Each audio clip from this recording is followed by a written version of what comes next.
¿no? Perfecto, perfecto, genial. Bueno, entra la gente.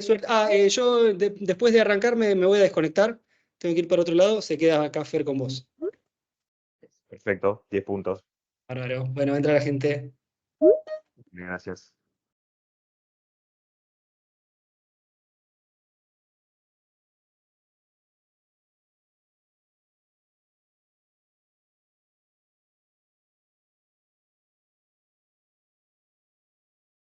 Muy buenas tardes a todos, a todas. Les damos la bienvenida a este espacio virtual del Instituto de Estudios Judiciales de la Suprema Corte de Justicia de la Provincia de Buenos Aires. Hoy estamos iniciando esta actividad de capacitación sobre pautas para la regulación de honorarios profesionales, que va a constar de 2 encuentros, el del día de hoy y el del próximo jueves 21, siempre en este mismo horario de las 15 horas. Y la actividad va a estar a cargo del doctor Leandro Vanegas, juez de la Cámara Civil y Comercial del Departamento Judicial La Plata, un gran colaborador del instituto, a quien siempre agradecemos mucho por poder contar con él para estas capacitaciones. Solamente mencionarles que en el chat estoy compartiendo con ustedes un formulario para que puedan entrar ahí, completarlo y así dar por acreditada su participación en esta jornada. Este paso es importante para que puedan más tarde en la semana acceder al aula virtual dentro del campus del instituto, donde vamos a cargar los videos de los 2 encuentros, también algún material referido a la temática de esta capacitación, y al finalizar el último encuentro, el de la semana que viene, también ahí van a poder descargar su certificado de participación. Así que bueno, ya tienen disponible en el chat el enlace al formulario de acreditación. Ahora bien, lo dejamos con el doctor Vanegas. Muchas gracias de nuevo, Leandro, por estar acá con nosotros. También agradeciendo la participación de quienes se están conectando para escucharte. Te escuchamos. Bueno, buenas tardes, gracias Camilo, gracias Fernando, a todos, a toda la gente del Instituto de Estudios Judiciales y a la Corte, como digo siempre, que crea y sostiene este espacio en el cual nos sirve para formar a todos, así que les agradezco. Por supuesto que también agradecerles a ustedes que están conectados para seguir la disertación y la charla. Y superados los agradecimientos, es importante señalar que vamos a hacer una charla esta semana y la semana que viene que tiene que ver con cuestiones que a veces increíblemente se dejan en un segundo plano, porque obviamente el fondo de la cuestión es muy importante en cada uno de los juicios, pero después la retribución de cada uno de los abogados, más que estimo que muchos de ustedes deben ser abogados de la profesión, es el medio de vida y algo que tienen que tener muy, muy en consideración y es muy importante. Y a veces en el ejercicio de la profesión se ocupa uno mucho más de las cuestiones de fondo, que son muy importantes, pero las cuestiones de la retribución quedan un poco más enmarañadas, si se quiere. Lo que vamos a tratar acá, o lo que vamos a hacer acá, es empezar desde el punto de partida, ¿sí? Tener la posibilidad de desarrollar la cuestión de los honorarios fijados judicialmente a partir de la normativa vigente hoy, vigente con anterioridad y las diferentes características. Para que tengan en cuenta, por ejemplo, y para ir arrancando en tema y calentando motores, nosotros vamos a ir hablando de diferentes cuestiones, por ejemplo, la aplicación normativa, que ustedes pueden pensar, decir, bueno, pero ¿cuándo vamos a llegar a hablar de números? Que va a ser absolutamente secundario, porque si nosotros vamos avanzando, el llegar a un número de la retribución va a ser mucho más, va a ser más fácil posteriormente. Supongamos, si nosotros logramos dilucidar la importancia de la fecha de devengamiento de cada uno de los trabajos profesionales, la ley que se va a aplicar, la ley arancelaria que se va a aplicar, el diálogo de fuentes, digamos, de fuentes normativas con otras normas como el Código Civil y Comercial de la Nación. Superado eso, vamos a la aplicación de topes, también la base regulatoria, el monto, digamos, económico del proceso.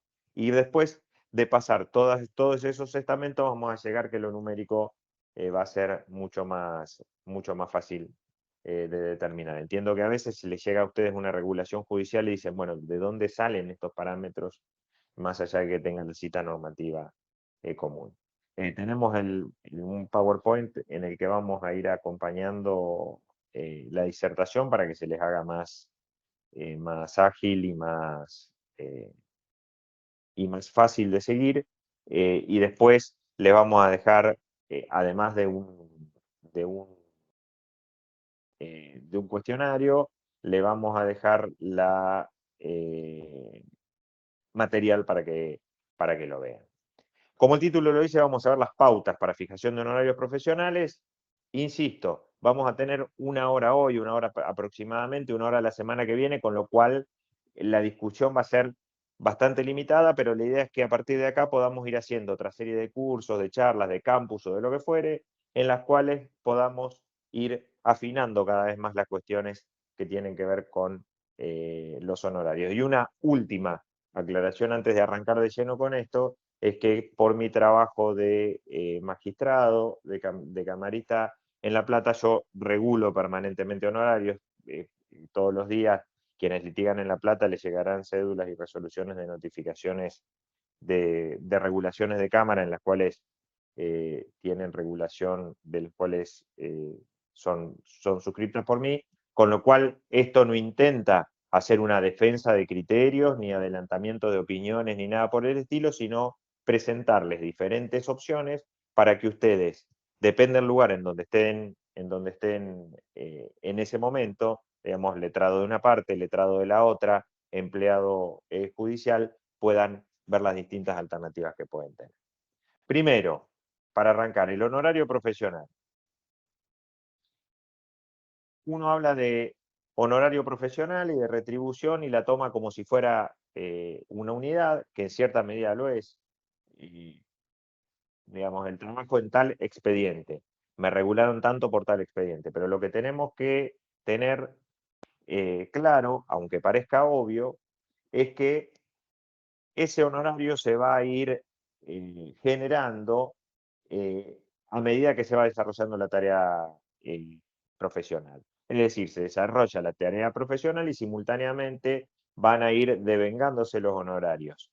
Lo que va a pasar una vez finalizada la labor profesional va a ser ese conjunto de presentaciones y de honorarios devengados que van a fijar el cúmulo del honorario profesional en ese expediente. Lo que tenemos que tener en cuenta también que para que el honorario se devengue y para que los abogados puedan requerir su retribución, no hace falta ninguna ley, ¿sí? Que haya ley o decreto ley antes que ahora, lo que hace es poner pautas que a veces son pautas mínimas, otras veces son pautas de orientación, para que la regulación de honorarios no sea, digamos, al exclusivo arbitrio judicial. Supongamos que no hubiera norma de arancelaria o que algún juez por X motivo no quisiera aplicarla, cosa que es absolutamente improbable, esos honorarios devengados se van a poder regular eh, de todos modos. Lo primero que tenemos que tener en cuenta es la diferencia, ¿sí?, entre el devengamiento del honorario, la determinación y la regulación y la percepción. Son tres estadios diferentes. Dentro de esos estadios vamos a tener diferentes también diferentes momentos. En el caso del devengamiento, yo ahí les pongo, ¿qué pasa en el caso de un acuerdo o pacto de honorarios? Bueno, el acuerdo o pacto de honorarios, después lo vamos a ver más adelante, pero cosas que además les recomiendo, porque ahí se ahorran un montón de problemas, poniéndole ustedes el precio a la retribución. En el caso de pacto de honorarios, va a existir un acuerdo previo de voluntades de cómo retribuir esos honorarios devengados, lo que eso no significa que no se devenguen, ¿sí? Van a estar acordados previamente cómo pagarlo, pero el devengamiento generalmente es posterior, ¿sí? En la práctica profesional normal, ustedes como abogados verán que se presenta el cliente, les asigna una causa o un problema que necesita solucionar, y ustedes le pueden hacer firmar ese pacto de honorarios. que es independiente del devengamiento. Insisto, una forma de solucionarse los problemas y sacarse terceros de encima, hablando mal y pronto, es hacer un pacto de honorarios que después se presenta en el expediente y ya va a ser mucho más fácil y no vamos a depender del juez o del magistrado camarista que determine la retribución propia. Tenemos el devengamiento. Entonces, luego va a ser la determinación, que siempre es posterior, no es en el mismo momento, sino que es posterior al devengamiento. Supongamos, yo hago la presentación de la demanda, yo abogado, hago la presentación de la demanda. Presento la cédula para el traslado, voy a la audiencia preliminar, hago las actuaciones de prueba, llegado hasta la sentencia, ¿sí? Hago un montón, voy a audiencias, observo pericias, etcétera, etcétera. Todas las cuestiones que a ustedes se les ocurre y conocen, van a ser todas tareas que van a ser devengadas. Y hasta ahí las van a haber hecho, pero no van a tener un precio, no van a estar tarifadas todavía. Ese momento, esa tarifación va a ser posterior con la determinación o la regulación judicial. ¿Por qué es importante esta diferencia? Porque ahí vamos a ver más adelante la ley aplicable y la oportunidad en las cuales se puede o se debe fijar el honorario profesional. Entonces, tenemos el devengamiento, cuando hacemos el trabajo, tenemos la determinación que va a ser siempre posterior, supongamos, al momento del dictado de la sentencia o posterior al dictado de la sentencia, y recién después va a estar la percepción o bien la ejecución. ¿Sí? Cuando hablo de percepción es el cliente o el obligado al pago en costas va a pagar los honorarios o bien va a ser por vía de la ejecución forzosa. En materia de honorarios, harto sabido es que tenemos la ley actual de honorarios, la 14967, que viene a reemplazar la antigua 8904, decreto ley del 77. La 14967 tiene vigencia a partir del 21 de octubre del 17, digamos, es una norma que si bien tiene unos años, todavía no es lo suficientemente antigua como para ser la única en aplicación. Están conviviendo estas dos normas permanentemente en distintos procesos y ahora vamos a ver cómo hacemos para que convivan o cómo podemos hacer para convivir, para que convivan. Sobre la 14967 existe el decreto reglamentario 522 de 2017 que vetó dos cuestiones. Primero, vetó el artículo 18, parcialmente, no todo, sobre procesos en donde el Estado es parte, y fundamentalmente vetó el artículo 71 que hablaba de la aplicación retroactiva de la ley si no hubiera resolución firme. Es decir, la 14967 original en el artículo 61 decía que a partir de la entrada en vigencia de la ley, todos los honorarios, no importa cuándo fueran devengados, iban a ser regulados conforme esa nueva ley, cosa que con el veto de la gobernadora en su momento se quedó sin efecto. Lo importante a tener en cuenta es que las dos leyes tienen una estructura similar, no son tan diferentes entre sí, pero sí modifican cuestiones importantes. Y lo importante también es determinar es que estas modificaciones importantes son en beneficio del abogado matriculado, cuestión importante o fundamental para que ustedes puedan tener en cuenta a la hora de peticionar los honorarios. Van a ver que, como vamos a ir viendo, hay cuestiones que tanto el 8904 como la nueva ley de honorarios disponen, pero que la nueva ley lo hace con un alcance más beneficioso, y hay cosas que ni siquiera estaban dispuestas en la 8904 y que en la nueva ley de honorarios van a estar. Primero, el artículo primero de la nueva ley habla del orden público y de la aplicación exclusiva y excluyente. En ese sentido, ese artículo 1 dice que los honorarios de abogados y procuradores devengados en juicio, gestiones administrativas, actuaciones extrajudiciales, trámites de mediación, deben considerarse como remuneraciones por el trabajo personal del profesional.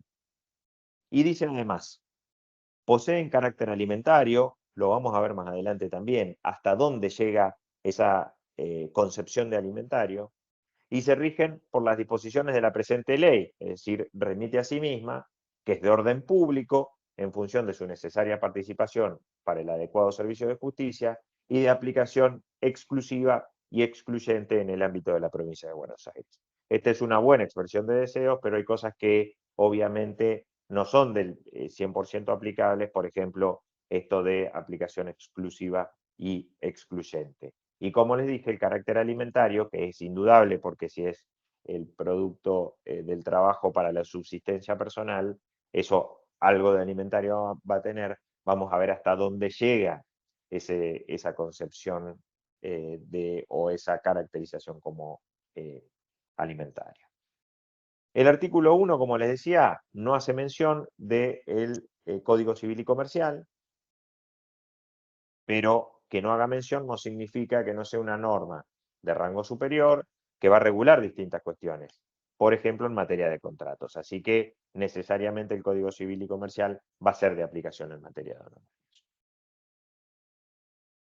A partir de eso, ese orden público y esa aplicación exclusiva y excluyente se van a ver atemperadas o atenuadas por estas regulaciones que tenemos que tener en cuenta, por supuesto. Me imagino que muchos de ustedes estarán pensando en el 1255 que pueden morigerar los honorarios, discusión que vamos a abordar más adelante también. Por ejemplo, vamos a algunas cosas que afectan o que van a estar presentes a la hora de regular honorarios y que la ley 14967 no se menciona.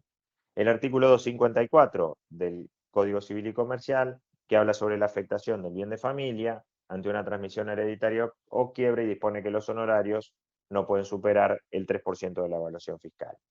El artículo 730, que vamos a ver que también es súper aplicable y que está presente en muchas de las causas, que limita el pago de honorarios al valor del litigio. El 1255, que como hablábamos tiene que ver con la determinación del honorario en función a la labor cumplida y la fijación de un monto equitativo, y otras leyes como la ley de contrato de trabajo, que habla del pacto de cuota litis, entre otras cosas. Vamos a la aplicación temporal. Y acá en la aplicación temporal vamos a tener dos vertientes bien claras. ¿Sí?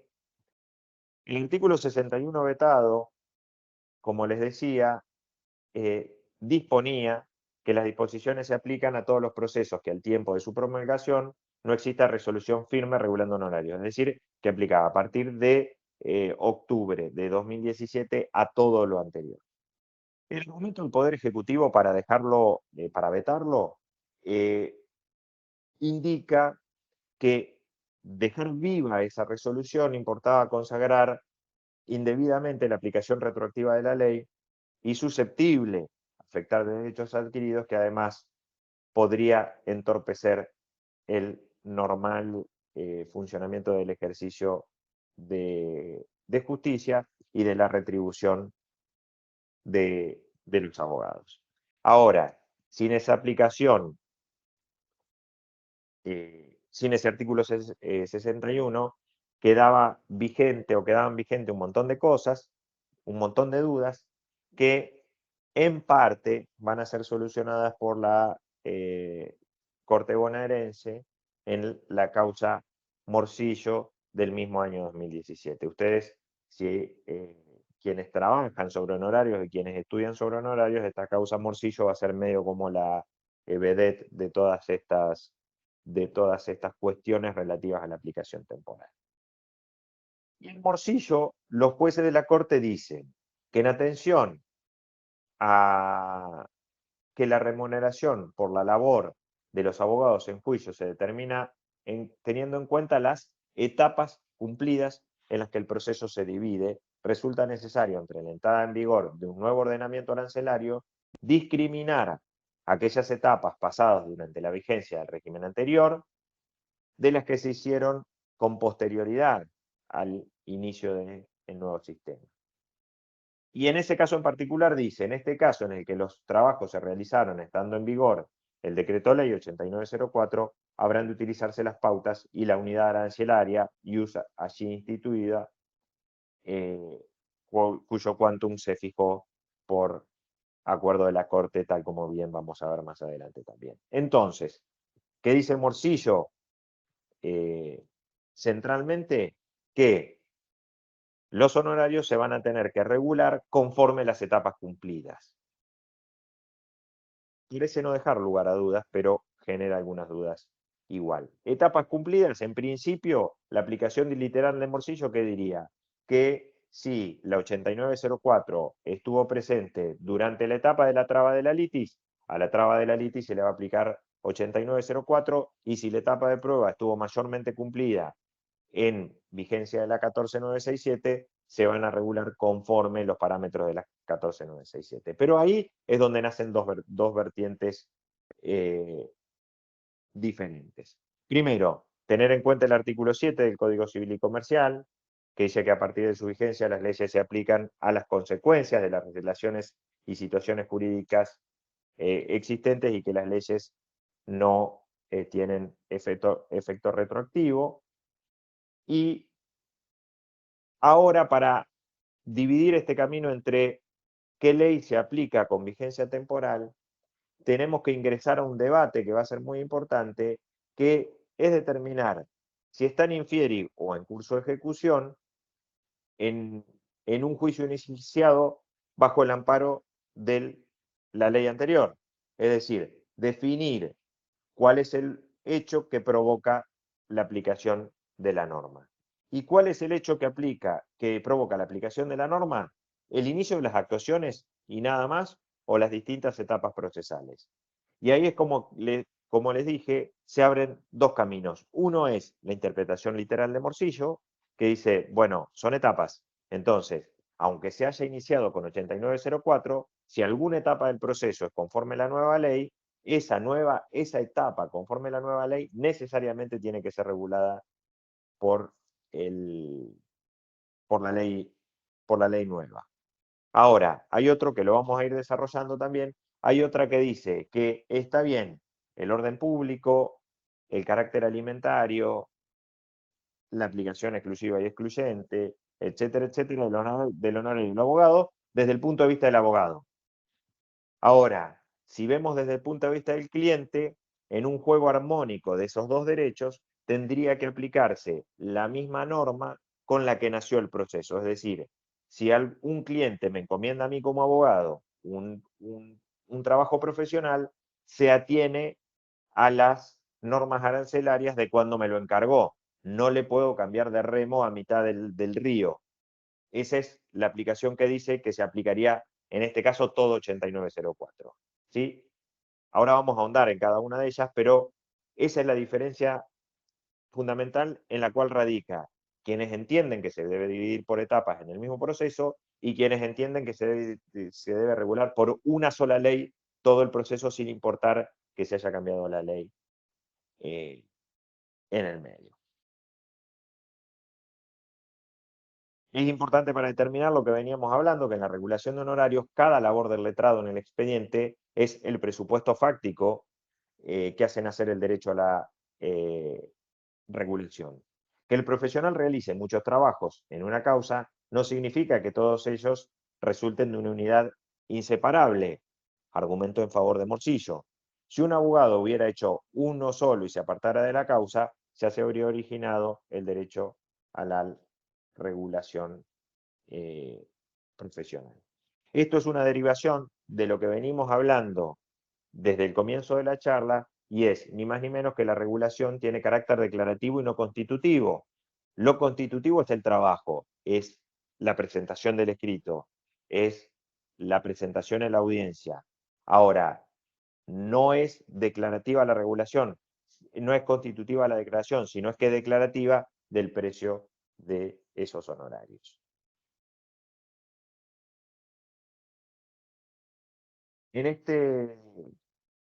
este sentido que veníamos hablando, hablábamos de este otro punto interesante, para el análisis que es el relativo a los derechos adquiridos, y como les decía, a veces suele verse la cuestión solo de la óptica del letrado, lo cual no es correcto, aunque también debe ocurrir lo mismo desde el punto de vista del cliente. Más fácilmente entre quien paga y quien cobra, ya que el derecho a la propiedad atañe a ambos extremos y de ahí el potencial conflicto de intereses que se puede incurrir. Es lo que le decía en favor de la aplicación de una sola ley, en este caso sería la 8904 para todo el proceso. Argumento en favor del 8904 a todo el proceso. Son razones estrictas de orden constitucional las que conllevan declarar la ineficacia de la ley nueva para los procesos iniciados bajo el imperio del 8904, dado que no puede regir situaciones por completo consumidas o agotadas durante la vida del estatuto anterior. Si el abogado hubiera sabido que su tarea iba a ser recompensada con una tarifación de niveles más bajos, perfectamente podría haberla rechazado por entender que el nuevo salario era insuficiente. Lo mismo es dable sostener respecto de los litigantes sujetos a abonar alícuotas superiores a las que regían en el inicio del pleito. Ahí hablamos de la relación cliente, no solo de vista del abogado, sino del cliente. ¿Qué puede decir el cliente si se aplica, si se cambia la ley? Es decir, te contraté cuando vos me dijiste que los honorarios eran, por ejemplo, calculado el valor del use a determinado monto y ahora una ley lo determina un monto superior, con lo cual se está rompiendo ese equilibrio contractual. Otro de los argumentos en favor del 8904 es evitar el factor sorpresa, que es lo que decía, me cambian la ley en el medio del juicio y yo como cliente tengo que pagar mucho más por el solo hecho de que haya salido una nueva ley que no tengo nada que ver como cliente. Por eso tenemos que tener en cuenta que la relación abogado-cliente es de carácter contractual, con lo cual cambiar la norma en el medio del proceso afectaría los términos del acuerdo, lo cual estaría vedado. Todos estos argumentos le estoy diciendo en favor de aplicar la 8904 y no aplicar por etapas, ¿sí? Esto es a favor de la 8904. Ahora, hay distintos pronunciamientos de distintos tribunales, por ejemplo, del Departamento Judicial de Quilmes, que dice que la nueva ley de honorarios aplicable a partir del 21 de octubre, como les dije, de 2017, es de orden público y debe tener en cuenta que los honorarios devengados y las etapas iniciadas durante la vigencia del 8904 deben valorarse conforme lo dispuesto por esta última y para las etapas que se encuentran en pleno trámite, la nueva ley en aplicación irrestricta de Morcillo. En este orden, observando que la resolución donde se fijan los honorarios de los letrados no se han respetado dichos parámetros, se deja sin efecto y se vuelve a la instancia, que es esta otra cosa que les quería comentar. En el caso de la aplicación temporal, si en Cámara hubiera alguna resolución de la instancia que no cumple con la aplicación o con distintos parámetros, se puede dejar sin efecto, de hecho se debe dejar sin efecto y mandar a que se vuelva a regular. Otro antecedente dice que la cuantificación de los estipendios de la primera instancia se debe realizar conforme el decreto ley vigente al inicio de la contratación de la tarea profesional. El antecedente anterior de Quilmes en favor de Morcillo y de aplicar por etapas, este antecedente en favor de aplicar una sola ley a todo el juicio. Entonces, la cuantificación de los estipendios de la primera instancia se realizará conforme el decreto ley vigente a la contratación de la tarea profesional. La tarea realizada por la alzada será la 14967 si es en la alzada, será el 8904 si es durante la vigencia de la ley anterior. Entonces, como corolario de esto, Ley aplicable. Tenemos morcillo para dividir por etapas. Ahora, nos vamos a encontrar en tribunales dos posiciones diferentes. Una, que a todo el juicio se le aplica la ley vieja si se inició con la ley vieja. Y que y se le aplica la ley nueva si se inició con la ley nueva. Y otra, que es la aplicación literal de morcillo, que dice que las etapas cumplidas bajo la ley vieja se va a aplicar ley vieja y las etapas cumplidas a ley nueva se van a aplicar nueva. Lo que sí es pacífico que quienes aplican por etapas van a decir, si, por ejemplo, la etapa de inicio se inició en la 8904, a toda esa etapa de inicio se va a aplicar el decreto ley. No se va a dividir, no se va a parcelar por trabajos. Supongamos que la presentación de demanda es 8904 y la contestación de demanda es 14967. Bueno, a todo eso interprocesal se le va a aplicar la 8904. Ahora, la apertura a prueba y diligencias de prueba, como ya es con la nueva ley, se va a aplicar toda la ley. Tenemos entonces la aplicación de la ley. El primer gran escollo que ustedes con estos dos argumentos, dependen del lugar donde estén parados, pueden pedir. ¿Sí? Otra cosa que les recomiendo, cuando ustedes piden honorarios y apelen honorarios, más allá de que no sea necesario, si ustedes consideran que debió pasar tal cosa, que se debió aplicar tal ley, que se debió aplicar tal jus arancelario, que se debió aplicar tal o cual base regulatoria, exprésenlo, exteriorícenlo, preséntenlo, porque ustedes también tienen que ser defensores de sus propios honorarios y como defensores de sus propios honorarios lo mejor que pueden hacer es presentar todos los planteos que crean convenientes para que el juez después regule. Dejamos la ley, la aplicación de la ley y vamos al ius arancelario, que tiene que ver con lo anterior, por supuesto, porque como ustedes saben, los dos ius arancelarios que van a convivir son bastante diferentes. La ley 14967, la nueva ley, en el artículo 9, dice, intitúyese con la denominación ius a la unidad de honorario profesional. Y la calcula sobre la base del 1% de la remuneración total asignada por todo concepto al juez de primera instancia con 15 años de antigüedad, incluyendo sueldo básico, permanencia, bloqueo de título y todo otro tipo de bonificaciones, compensaciones, gratificaciones o adicionales para ejercer como pauta de cálculo. ¿Cuál es la diferencia con la 8904, que ya establecía el ius, por supuesto? Es que el 8904 aplicaba la base de cálculo en una antigüedad de un juez de primera instancia con 3 años de antigüedad. Con lo cual, acá al subir a 15 años de antigüedad, la cuenta necesariamente va a dar más alta y el ius arancelario va a ser mucho más conveniente con la aplicación de la nueva ley que la anterior. ¿Cómo se calcula el valor del ius arancelario? También es harto sabido por ustedes, pero es para que se mantengan investigándolo. Lo publica periódicamente la Corte, el valor resultante, porque se calcula, por supuesto, a partir del sueldo del juez de primera instancia con 15 o con 13 años de antigüedad. Con lo cual, siempre está bueno ver en las páginas de los colegios de abogados o ver en las páginas en la página de la Corte a ver a cuánto tenemos el ius actualmente, no solamente para los trabajos profesionales dentro del expediente, sino para fijar la retribución de tareas extrajudiciales, por ejemplo, evacuar una consulta, cuánto tenemos que cobrar, veo el valor que publica la Corte y lo voy a tener actualizado. El valor actual del ius.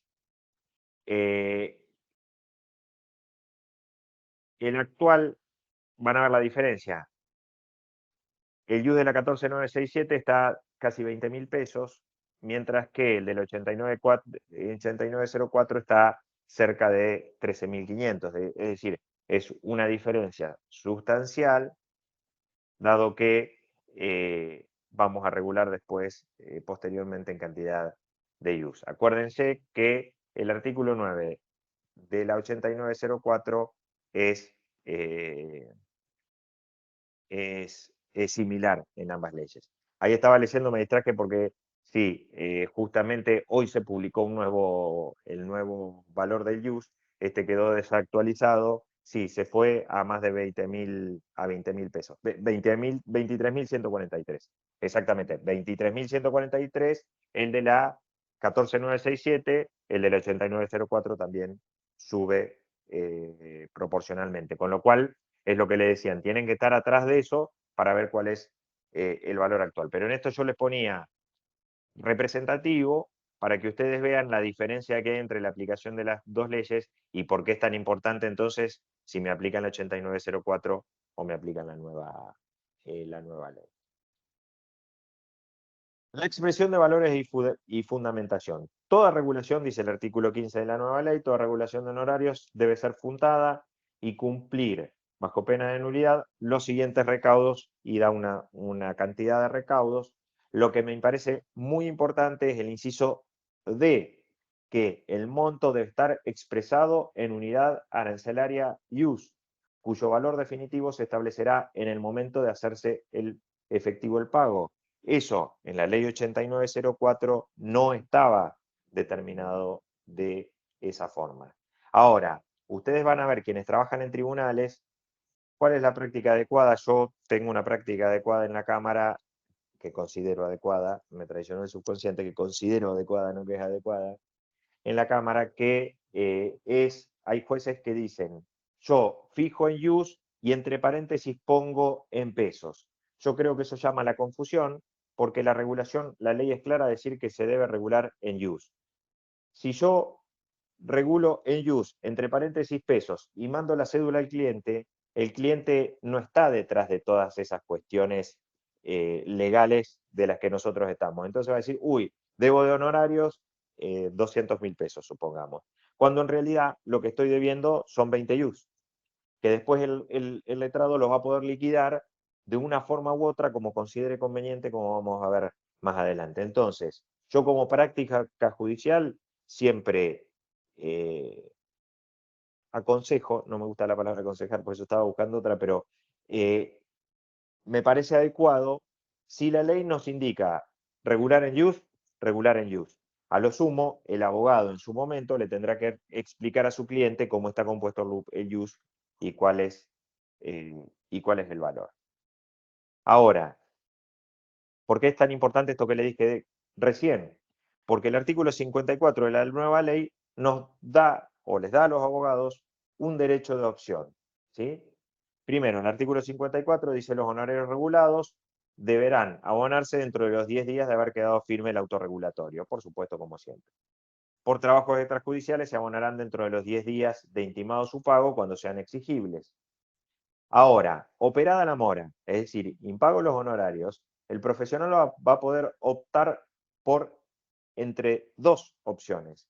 Primero, opción A, reclamar los honorarios expresados en IUS más un interés del 12% anual, digamos, un interés ya previamente fijado. Según el artículo 772 del Código Civil y Comercial, va a ser una deuda de valor.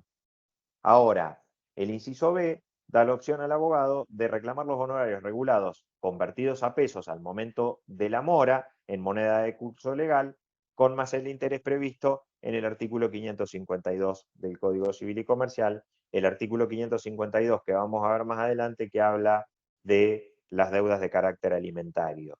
Por eso, y atamos de nuevo al principio, después tenemos que volver a charlar de qué hablamos cuando hablamos de carácter alimentario de los abonos. Entonces, tenemos dos opciones. Nos regulan honorarios en el IUS. ¿Qué podemos hacer? Reclamo los IUS más el 12%, valor actual del IUS más el 12%, o me quedo con el valor histórico del IUS más la tasa pasiva en principio más alta. Eso va a estar en discusión porque la tasa de los honorarios se encuentra discutida conforme doctrina legal y conforme distintas variaciones. El derecho de opción es muy importante, primero, porque de la práctica judicial les puedo decir que muchos abogados no la utilizan correctamente. Y es muy importante, ¿sí? Cuando yo como abogado quiero percibir mis honorarios, lo primero que tengo que pensar es cuál de las dos opciones quiero.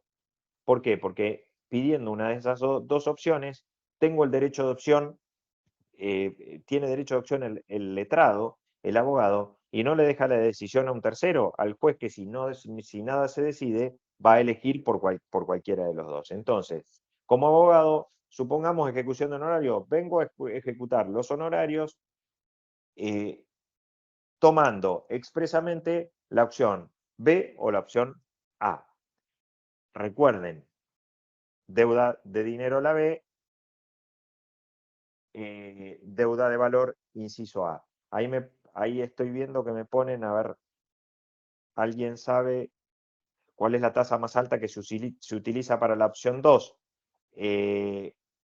La tasa más alta que se utiliza para la opción 2 depende. Lo vamos a ver más adelante, porque vieron que aplica la tasa del 552, y la tasa del 552 sería la tasa activa más alta que exista. Sería restantes operaciones en la actualidad. Ahora, lo que tenemos que tener en cuenta es que hay una doctrina legal que todavía indicaría tasa pasiva, y hay hay una interpretación de la que yo adhiero, y creo que vamos a ver la clase que viene, que es que con la sanción de la nueva ley de honorarios y del Código Civil y Comercial, esa doctrina legal quedaría en desuso y se aplicaría la tasa activa de nuevo y no la tasa pasiva. Ahora, dentro de la tasa activa tenemos que tener en cuenta que el 552 es por deuda por alimentos atrasados y no una deuda de carácter alimentario sin más.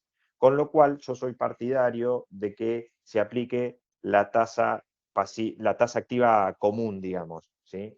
La tasa activa común, pero no deja de ser un criterio entre tantos otros criterios. Si ustedes ven varios de los criterios que se aplican, van a ver que la mayoría siguen aplicando tasa pasiva, perdón, salvo algunas cámaras o algunas salas de cámaras que hemos optado por dejar atrás la doctrina legal, considerando que la nueva ley de honorarios y el Código Civil y Comercial, que es posterior, nos indican la aplicación de la tasa activa. Después vamos a ver en detalle, se los digo para responder la pregunta, después creo que la clase que viene lo vamos a ver más en detalle. El derecho de adopción, la deuda dineraria, inciso B, deuda de valor, inciso A. Le tienen que ejercer en el momento del inicio de la ejecución, eso es lo más cómodo y lo más fácil para ustedes.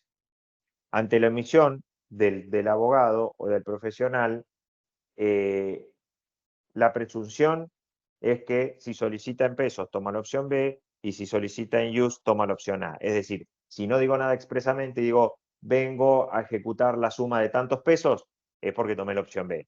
Si digo solicito tantos use, es porque tomé la opción A. Una buena práctica judicial podría ser intimar al abogado que diga en forma liminar, que establezca claramente por cuál de las dos opciones por cuál de las dos opciones elige y por cuál de las dos ha de proceder la ejecución. Si nosotros elegimos inciso A o inciso B como abogados y el juez nos da el contrario, podemos apelar y va a proceder en caso de que se haya hecho la opción y no se haya mantenido a cargo del juez esa opción. Ahora, no vamos a poder apelar si nosotros no hicimos ninguna, vamos a poder, pero vamos a tener suelta limitada, si nosotros no ejercimos el derecho de opción y el juez toma por interpretación supletoria, digamos, cualquiera de las dos opciones conforme estos parámetros que le digo. Ahora, si yo digo, elijo el inciso B y el juez me lo liquida conforme inciso A, voy a poder apelar y esa apelación ciertamente, seguramente tenga suerte. Ahora, capaz que llegamos hoy a hablar más extenso de los intereses que me preguntaban recién. Dentro de los intereses hay un criterio de la Corte, de la Suprema Corte, que aplica la tasa pasiva. ¿Por qué? Por la prohibición de actualizar o de indexar. ¿Se acuerdan? En el fallo Isla, un fallo recontra conocido, si ustedes ponen SCBA, fallo Isla o en Juba lo van a encontrar, dejó de lado el criterio por el cual se aplicaba la tasa activa antes, ¿sí? Primero, antes, por decirlo de alguna forma, se aplicaba la tasa activa. A partir del fallo Isla, se separa de la tasa activa para la deuda de honorarios que se había implantado en la causa Banco Comercial Finanzas y retomó su postura en cuanto a que lo normado por el artículo 54, inciso B de la ley arancelaria, hablaba de la 8904, el fallo Isla, se encontraba tácitamente derogada a partir de la prohibición de actualizar deudas contemplada en los artículos 7 y 10 de la 23.958 y ratificada por la 25.561. Este lío voy a tratar de explicárselos en forma fácil y sucinta. Cualquier cosa me preguntan. Lo primero que hacía la Corte era tasa activa, Banco Comercial Finanzas. Sale el fallo Isla y dice, aplicaba tasa activa porque el 8904 disponía tasa activa. 8904 del año 77, con lo cual la Corte decía, está bien, tasa activa para los honorarios. Ahora, sale Isla y dice, hay una ley posterior a la 8904 que impide actualizar, ¿sí? Prohíbe expresamente actualizar, y es posterior a la 8904, con lo cual entiendo, dice la Corte, que se ha derogado tácitamente la 8904 y queda vigente la prohibición de actualizar, con lo cual va a tasa pasiva. Ese fallo Isla con Provincia de Buenos Aires es del acuerdo 71.170, es el que aplica la tasa pasiva. Este fallo es del 2015, ¿sí? Isla, el que aplicaba la tasa activa era del 2006, el que el Banco Comercial Finanzas. Ahora, tenemos una doctrina legal, la del fallo Isla, ¿sí? Ahora, la doctrina legal se aplica siempre sin ningún tipo de análisis. No, porque la violación de la doctrina legal, a la que refiere el 279 del Código de Procedimiento, el recurso de inaplicabilidad, se configura en el caso de que un fallo sea dictado con injustificado apartamiento o inobservancia de un criterio jurisprudencial sentado previamente por la Corte en casos análogos y con estrella de similitud. Entonces, la doctrina legal demuestra tener, y de hecho tiene, efectos vinculantes sumamente fuertes respecto de las demás instancias, por lo que resolver de una forma contraria a la que establece esa doctrina legal no es válido y únicamente procede cuando se exhiben razones convincentes, decisivas y atinentes. Este es un fallo del doctor Delasi del año 2015. Entonces, esas cuestiones atinentes, esas cuestiones importantes, trascendentes, sucedieron indudablemente, o para quienes pensaron como pienso yo, sucedieron indudablemente porque posteriormente al fallo Isla se sancionó el Código Civil y Comercial, que es una ley posterior de igual raigambre al del dictado de la doctrina legal, en el fallo Isla, que también fue emitida por la Honorable Cámara de Diputados de la Nación, con la cual estamos hablando de una ley de igual jerarquía, pero superior. Entonces, de la necesaria coherencia que debe existir en el plexo normativo, se infiere que el legislador nacional ha considerado que la aplicación de la tasa activa, esto es la que cobra la entidad bancaria, no vulnera la prohibición establecida en los artículos 7 a 10 de la 23.298. Es por ello que este es un cambio de una situación que justifica el apartamiento de la doctrina legal, quedando descartado que la aplicación de la tasa activa consagre la repotenciación de deuda o constituya un mecanismo indirecto de actualización monetaria o indexación de precios. En definitiva, ¿qué les estoy diciendo? El fallo Isla, doctrina legal, nos manda tasa pasiva. Ahora, después se sancionó el Código Civil y Comercial y después la nueva ley de honorarios, con los cuales esa ley, esa doctrina legal, perdón, no la ley, que puede ser desoída, por decirlo entre comillas, en virtud de estos nuevos acontecimientos que hacen que la situación actual cambie. A ver, vamos acá. Cuando se refiere a la tasa activa, sería la tasa que dice el Banco Provincia activa restantes operaciones, porque después esa tasa Banco Provincia activo promedio y de la activa Banco Nación. Claro.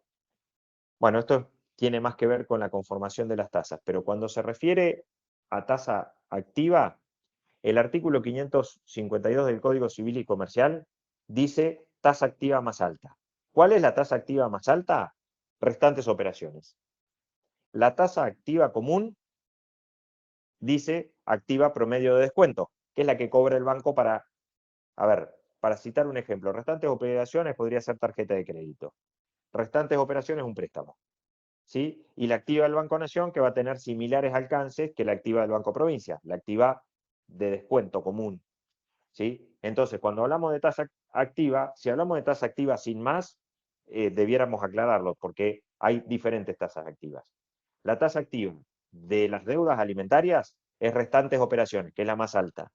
La tasa activa común, cuando hablamos de tasa activa común promedio, es la de los préstamos. ¿Sí? En respuesta a la pregunta que me acaban de hacer. No me sale quién hace la pregunta, pero espero que esté ahí contestada. Bueno, el artículo 54, inciso B de la ley, va a tener la relación con el artículo 552 del Código Civil y Comercial. Si bien los honorarios profesionales tienen naturaleza alimentaria, lo dice el artículo 1 y lo dice el artículo 54 de la nueva ley, no reviste el concepto de alimentos en la concepción del Código Civil y Comercial. Con lo cual, no parece del todo correcta que el inciso B del artículo 54 remita a una situación diferente, que es bastante diferente, como es la del artículo 552. Los intereses del 552 se refieren dentro del derecho de familia al pago de obligaciones alimentarias que nacen dentro del derecho de familia y en el ejercicio de la relación de responsabilidad parental. Naturaleza que no revisten las deudas por el pago de honorarios profesionales. ¿Sí? El carácter alimentario que se reconoce a los honorarios profesionales no se supone a una asimilación a la obligación alimentaria. Por eso les hago esta diferencia entre la tasa pasiva más alta que dispone el 552 y la tasa pasiva promedio que considero que sería aplicable conforme el artículo 54, inciso B de la ley.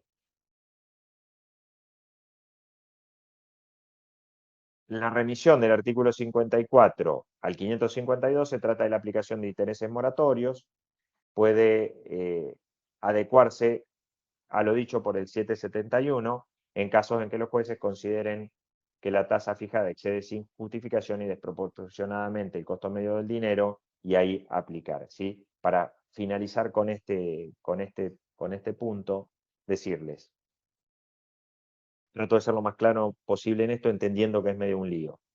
El artículo 54 remite al 552. El 552 habla de deudas alimentarias, pero no deudas alimentarias a partir del trabajo, sino deudas alimentarias devengadas y generadas a partir del derecho de familia, con lo cual no sería lo mismo. Como conclusión, se puede aplicar entonces doctrina legal de Isla al honorario únicamente tasa pasiva, que hay un montón de juzgados y cámaras que lo hacen. Se puede aplicar artículo 54, inciso B, sin más valor histórico del ius arancelario, con más los intereses de la tasa activa más alta, que va a ser tasa activa restantes operaciones. O si no, un intermedio que pueden buscar antecedentes míos en la Cámara Segunda, Sala Segunda de La Plata, que aplicando el 771, la morigeración del 771, decimos, está bien, la tasa pasiva la dejamos atrás, va la tasa activa. Ahora, la tasa activa restantes operaciones del 552 está limitada al derecho de familia y no al derecho alimentario de los honorarios, que es diferente, con lo cual morigeramos esa tasa activa, perdón, dejándola en tasa activa común de descuento a 30 días. Bueno, visto el horario, si quieren abrimos unos minutos para alguna pregunta y después seguimos la semana que viene con el resto. Preguntas. En el caso de sucesiones, ¿cómo se regulan los honorarios si hay varios herederos y varios abogados? ¿Cuál sería el tope? ¿Lo abona cada heredero a su abogada o sale todo de la masa al momento de hacer la partición? Bueno, me estás haciendo muchas preguntas en una. En el caso de sucesiones, ¿cómo se regulan los honorarios? Si hay varios herederos, lo primero que tenés que tener en cuenta es que hay trabajos comunes en favor de la masa y trabajos en favor de cada uno de los herederos. Primero, tenés que hacer eso. Supongamos, yo como abogado hago la publicación de dictos, común a todos los herederos. Hago un reclamo tendiente a la consagración de tal o cual derecho respecto de un heredero y no de los otros. Bueno, es en favor de ese único heredero.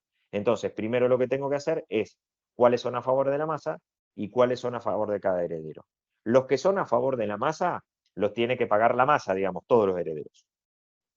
Y los que tiene que pagar, los que son delegados por el derecho de cada heredero, se lo va a pagar, se lo va a cobrar vos como abogado a tu cliente. ¿Sí? Con lo cual, los honorarios comunes salen de la masa y el resto de los honorarios no salen de la masa.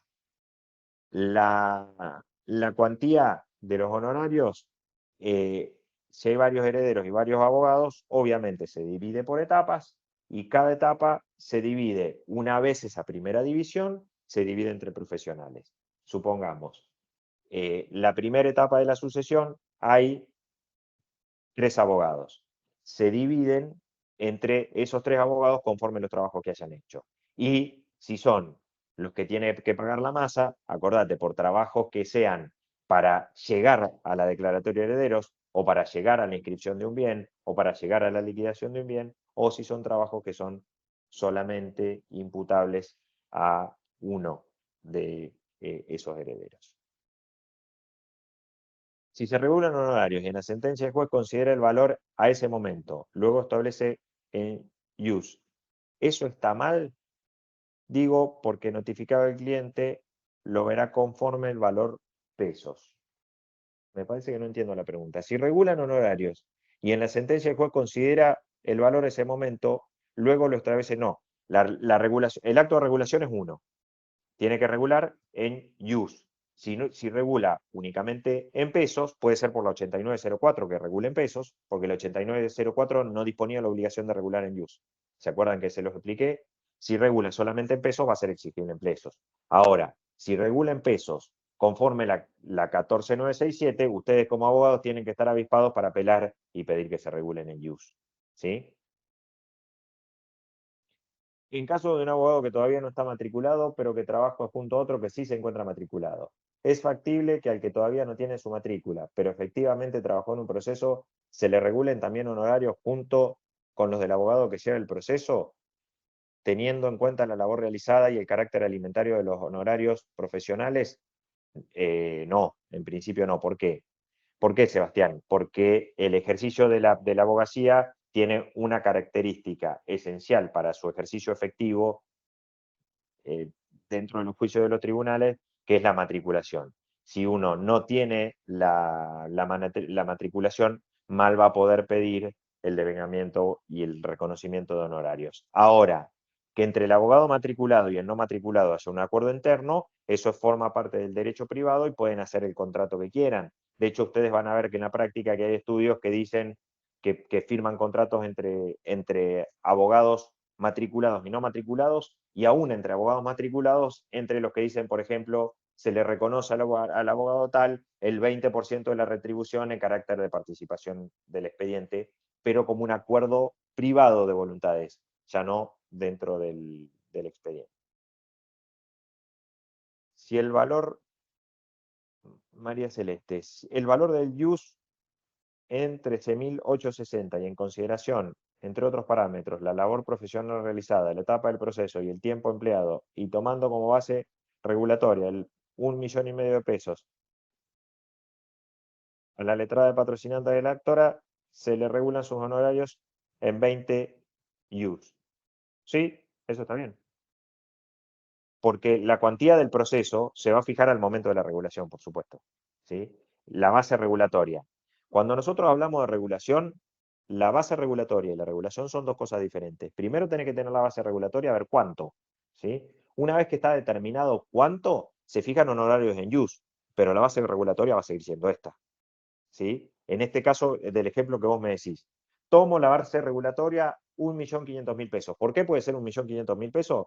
Porque es la evaluación fiscal más el 20% conforme el artículo 47, si mal no recuerdo, si es un inmueble, si es la liquidación actualizada de una deuda, si es la cuota alimentaria multiplicada por 24, lo que fuera que tenga valor económicamente medible. Se fija en ese momento. Una vez que se fija ahí, queda anclado esa evaluación, esa determinación. Ahora, después la evaluación, la fijación de honorarios, perdón, va a ser en IUS. Y eso sí, el IUS va a poder ser actualizable, ¿sí? No sé si me explico. La base regulatoria queda ampliada, queda anclada. El valor del IUS no va a quedar ampliado si uno pide, según el inciso B, que es la actualización del IUS. ¿Cómo se regula ante una demanda rechazada? Qué buena pregunta, Mario. Ante una demanda rechazada, creo que lo vamos a ver la semana que viene también, una demanda rechazada, eso se va a cuantificar. ¿Qué es lo que se toma generalmente? En principio, el valor de la demanda, ¿sí? De lo pedido en la demanda. Ahora, ¿qué puede pasar? Que en la demanda hayan pedido una locura o que hayan pedido algo muy, muy escueto. Bueno, eso puede ser a pedido de los abogados revisado, pero en principio se toma el monto del valor de la demanda que posteriormente fue rechazada, lo mismo en modos anormales de determinación del proceso. Podría indicar la o las oportunidades para considerar el prorrateo del 730 en caso de primera instancia confirmada por alzada, luego de la liquidación también confirmada por la alzada, el por devueltos, notificado, daría el comienzo del cómputo de la mora.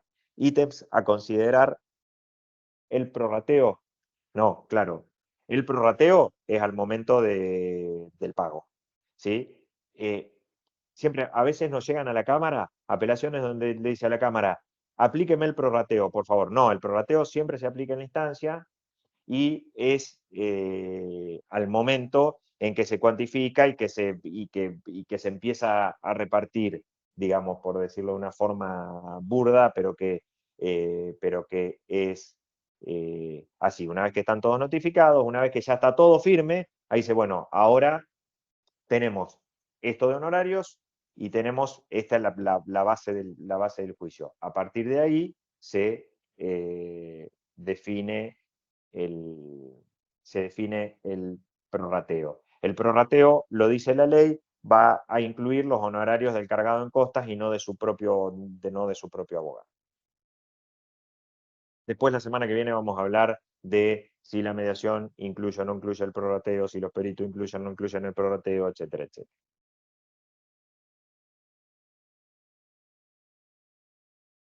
Bueno, el 23 infine de la ley habla de la demanda rechazada, que es el inicio de la demanda. Inicio de demanda por la suma de 1 millón de pesos. La pierdo, la base regulatoria va a ser 1 millón de pesos, salvo que se establezca por reclamo de los abogados algo diferente. Pero en principio es el monto de la demanda rechazada.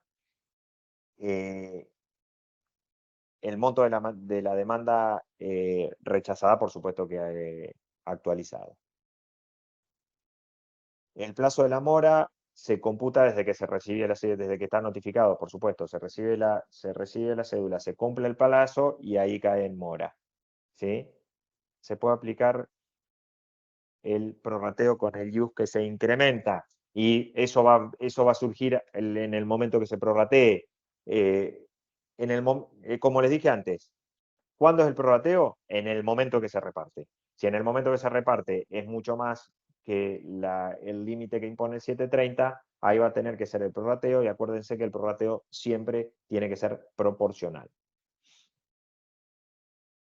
¿De dónde surgen las bases regulatorias en materia de familia? La ley. Lees la ley 14.964 va a tener mucho más que 8904 porque, por ejemplo, van a tener cuestiones de reclamación e impugnación de paternidad, van a tener también los honorarios mínimos por filiación, van a tener honorarios también por divorcio unilateral, todo eso la 14.967 por reclamos derivados de la técnica de reproducción asistida. Si leen la 14967, van a tener pautas regulatorias de cada uno de esos. ¿Prevalece el mínimo regal o puede ser afectado el prorrateo? Puede ser afectado por el prorrateo. Después, la semana que viene, yo les voy a decir, porque ahí van a tener el mínimo de 7 IUs, por ejemplo. Muchas veces va a afectar el prorrateo y además tiene que evaluarse a partir de una constancia lógica, que no pueden sumarse 7, 7, 7, 7, 7 y 7 IUs y ser un monto de liquidación de liquidación de honorarios demasiado alto.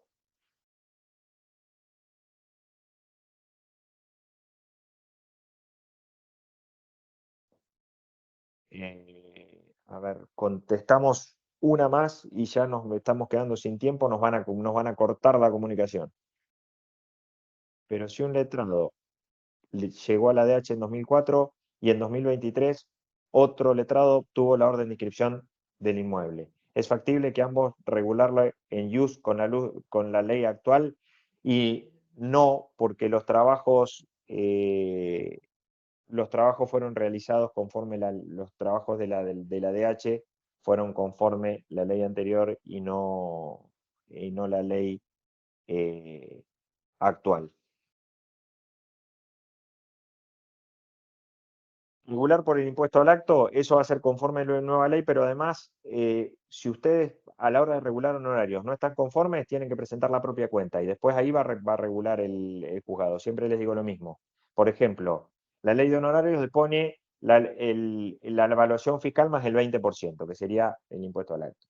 Ahora, si ustedes no están conformes, decir, bueno, yo sé que la ley dice esto, pero la propiedad es muy superior, por eso presento tasación, pido que se regule de modo diferente. ¿Sí? Así que no solo la evaluación del acto, sino que si le conviene a todos los abogados, pueden pedirse de diferentes, que la regulación se haga conforme a diferentes parámetros, y eso obviamente siempre va a definir el juzgado. El 730, la tasa de justicia y su retribución, bueno, lo vamos a ver la semana que viene, pero yo en principio considero que no, porque no son honorarios, sino que son gastos del juicio, que no son costas. En el caso de iniciar cobro de honorarios reclamando la deuda en IUS más el 12% del interés anual, la conversión de IUS a pesos, ¿en qué momento procesal se materializa? ¿En el momento de sentencia que manda a llevar adelante la ejecución o al momento de practicar la liquidación? Lo más adecuado es que es al momento de practicar la liquidación, ¿sí? Practicar la liquidación y ahí cristalizás el monto para intimar. Ahora, una vez que de IUS pasas a pesos, no podés volver a pasar a IUS. Si elegís IUS más el 12%, una vez que los pasás, se determinan, quedan ya determinados como deuda de dinero y no se puede volver atrás. Bueno, vamos a hacer una cosa, ya tenemos que ir dejando el espacio. La semana que viene, si ustedes quieren, podemos arrancar con las preguntas que ustedes tengan pendientes. En la medida de lo posible yo les puedo ir contestando, pero la idea, les reitero lo que les dije al principio de la charla, es que podamos hacer luego otras exposiciones y otras charlas con temas más determinados, porque la cuestión de los honorarios es terriblemente grande, extensa y discutida. La idea de estas dos charlas es dejarle las bases sentadas para seguir para arriba con la escalera de problemas, si se quiere. Entonces, vamos a hablar de todas esas cuestiones, pero también no tengo ningún problema de ir sacando y evaluando algunas dudas que puedan surgir, como las que les acabo de contestar. Les pido disculpas si alguno no pude contestar o alguna debí contestar medio rápido. Lo que pasa que el horario a veces nos corre un poquito. Así que los invito a que la semana que viene se anoten las preguntas y me las puedan dejar o al principio o al final de la disertación y las vamos a contestar con todo gusto, no hay ningún problema. Bueno, les agradezco mucho a todos. La semana que viene estamos acá, misma hora, mismo canal. Entiendo, no sé si Fernando todavía está ahí, entiendo que se anotan con el mismo y se conectan con el mismo link, y ahí vamos a tener la segunda y última de estas primeras charlas relativas a la regulación de honorarios de abogados y abogadas en el ámbito de la provincia de Buenos Aires. Les agradezco a todos por la presencia. Espero que haya sido de utilidad y la semana que viene nos volvemos a encontrar para seguir hablando de las distintas cuestiones relativas a la regulación de normas. Les agradezco mucho y nos encontramos la semana que viene. Hasta luego.